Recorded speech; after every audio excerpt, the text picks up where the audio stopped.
Halo para kreator, kita semua tahu kan senengnya kayak apa kalau Reels kita viral.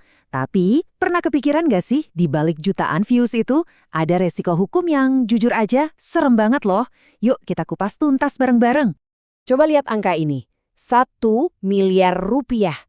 Ini bukan hadiah giveaway ya, ini adalah potensi denda maksimal yang bisa kena ke seorang kreator di Indonesia cuma gara-gara satu video. Gila kan? Ini beneran, bukan nakut-nakutin. Nah, ini nih pertanyaan pentingnya buat kita semua. Reel viral yang lagi kamu siapin itu sepadan nggak sama resiko sebesar ini? Ini pertanyaan yang harusnya selalu ada di kepala kita sebelum kita pencet tombol publish. Oke, kita masuk ke bagian pertama, reel viral versus denda miliaran. Ini kayak pertarungan antara mimpi jadi terkenal sama mimpi buruk kena masalah hukum. Jadi, dari mana sih datangnya ancaman denda segede itu? Nah, akarnya tuh ada di sini.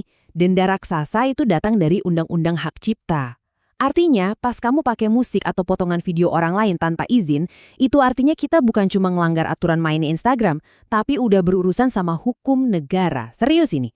Nah, area yang paling sering bikin kreator kesandung itu biasanya ada di dua hal ini. Musik yang kita pakai dan merek yang kita pajang di video. Coba kita lihat lebih dalam. Coba deh kita lihat, risikonya itu ngeri banget kan? Denda 1 miliar rupiah bahkan bisa dipenjara sampai 4 tahun cuma gara-gara musik.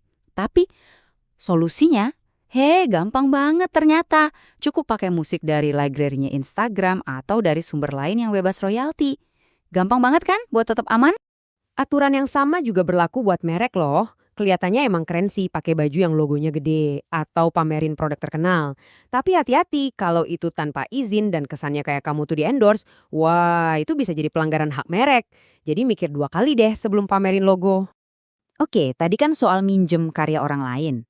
Sekarang, gimana kalau kita bikin konten yang orisinal tapi ngerekam orang lain di tempat umum? Aturan emasnya cuma satu, dan ini wajib banget kita ingat. Mau rekam orang, minta izin dulu. Kedengarannya simpel, tapi percayalah ini bisa jadi penyelamat kita dari drama hukum yang panjang. Kenapa sih izin ini penting banget? Soalnya, menghargai privasi orang itu sekarang udah jadi aturan hukum, bukan soal sopan santun doang.